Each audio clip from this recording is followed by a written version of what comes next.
Indonesia itu negara yang indah banget ya. Punya ribuan pulau, hutan yang rimbun, dan gunung berapi yang tinggi menjulang. Tapi di balik keindahan ini ada bahaya tersembunyi. Indonesia terletak di cincin api, zona aktivitas seismik yang sangat aktif. Cincin api ini melingkari Samudra Pasifik loh. Ini yang bikin Indonesia rawan gempa bumi. Beberapa gempa bumi ini bisa sangat kuat. Kita sebut gempa bumi megathrust. Gempa ini terjadi ketika lempeng tektonik bertabrakan. Lempeng-lempeng ini membentuk kerak bumi dan terus bergerak meskipun pelan banget. Kadang-kadang lempeng-lempeng ini macet, terus tekanannya makin numpuk. Nah, ketika tekanan ini dilepaskan, terjadilah gempa bumi. Gempa megathrust adalah jenis gempa bumi yang paling kuat. Gempa ini bisa menyebabkan kerusakan yang luas dan tsunami. Bayangin permukaan bumi kayak puzzle raksasa. Setiap potongan puzzle ini adalah lempeng tektonik. Lempeng-lempeng ini terus bergerak dan bergeser, saling bergesekan satu sama lain. Kadang-kadang mereka saling menjauh, dan kadang-kadang satu lempeng nyusup ke bawah lempeng lainnya. Proses ini disebut subduksi. Subduksi ini terjadi sekarang juga di seluruh dunia. Ketika lempeng samudra menunjam ke bawah lempeng benua, terciptalah zona subduksi.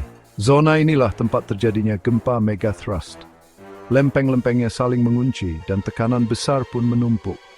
Akhirnya mereka terlepas. Pelepasan ini melepaskan yang sangat besar dan kita merasakannya kayak gempa bumi. Cincin api itu zona berbentuk tapal kuda. Panjangnya sekitar 40.000 km atau 25.000 mil. Di sepanjang cincin api ini banyak gunung berapi dan rawan gempa bumi. Kayak patahan raksasa yang mengelilingi Samudra Pasifik. Kenapa banyak aktivitas di sini? Jawabannya ada pada lempeng tektonik. Lempeng Pasifik itu gede banget. Lempeng ini terus berinteraksi dengan lempeng-lempeng di sekitarnya. Kadang menunjam ke bawah, kadang bertabrakan, dan kadang bergesekan. Semua aktivitas ini menciptakan lingkungan yang gak stabil. Ini resep letusan gunung berapi gempa bumi yang dahsyat, termasuk gempa megathrust. Selat Sunda itu perairan yang sempit. Selat ini memisahkan Pulau Jawa dan Sumatera di Indonesia. Tempatnya indah, tapi juga berbahaya. Selat Sunda adalah rumah bagi Gunung Krakatau. Letusannya tahun 1993 adalah salah satu yang paling mematikan dalam sejarah. Tapi Krakatau bukan satu-satunya ancaman. Selat Sunda adalah bagian dari zona subduksi dan punya potensi gempa megathrust. Gempa bumi ini bisa memicu tsunami yang bisa menghantam komunitas pesisir di sepanjang pantai Jawa dan Sumatera yang padat penduduknya. Bagian 5, Papua Utara, wilayah siaga tinggi. Papua Utara adalah wilayah lain di Indonesia yang berisiko. Letaknya di sepanjang cincin api Pasifik. Wilayah ini menghadapi ancaman gempa megathrust dari megathrust Papua dan sesar Manokwari. Patahan bawah laut ini berpotensi memicu gempa bumi berkekuatan besar. Sejarah wilayah ini sudah membuktikannya. Tahun 1996, tsunami menghantam Biak, Papua setelah gempa megathrust. Tahun 2009, sesar Manokwari memicu tsunami di Manokwari. Kejadian-kejadian ini jadi pengingat keras akan didedah di zona seismik aktif ini. Bagian 6, konsekuensi yang menghancurkan lebih dari sekedar guncangan. Gempa megathrust itu sangat merusak, guncangan tanah baru permulaan. Bangunan runtuh, jembatan ambruk, jalanan retak. Tapi kerusakannya lebih dari sekadar getaran awal. Tsunami sering dipicu oleh gempa bumi ini.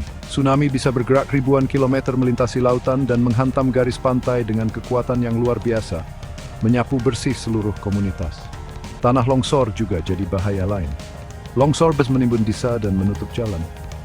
Kerugian ini sangat besar, mengganggu industri, private, dan pencarian.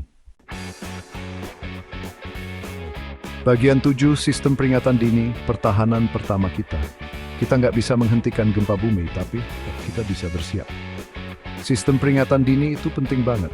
Sistem ini pakai jaringan sensor untuk mendeteksi gempa bumi saat terjadi. Sistem ini kemudian mengirimkan peringatan lewat siren, pesan teks, dan siaran. Setiap detik itu berharga. Peringatan ini memberi waktu bagi orang-orang untuk berlindung, pindah ke lokasi yang lebih aman, dan mengungsi dari daerah pantai sebelum tsunami datang. Meskipun sistem ini nggak bisa mencegah gempa bumi, tapi bisa mengurangi korban jiwa dan kerusakan. Bagian 8, membangun masa depan yang lebih aman, mitigasi dan kesiapsiagaan. Sistem peringatan dini itu penting, tapi itu cuma sebagian dari solusi. Kita juga perlu membangun infrastruktur yang lebih tahan gempa. Artinya mendesain bangunan dan jembatan yang tahan gempa kuat. Kesadaran masyarakat juga sama pentingnya. Semua orang harus tahu apa yang harus dilakukan saat gempa. Sekolah harus rutin latihan, dan masyarakat harus punya rencana evakuasi. Kita bisa menciptakan budaya siaga dan minimal takdim bertering jadi yang habis finteri ini. Bagian 9, kesimpulan, tanggung jawab bersama. Indonesia menghadapi ancaman serius dari gempa megathrust. Tapi ini tantangan yang bisa kita hadapi. Dengan memahami ilmunya, berinvestasi dalam sistem peringatan dini, dan membangun budaya siaga, kita bisa mengurangi risiko dan melindungi nyawa. Kita harus bekerja sama. Pemerintah, ilmuwan, masyarakat, dan individu semua punya peran.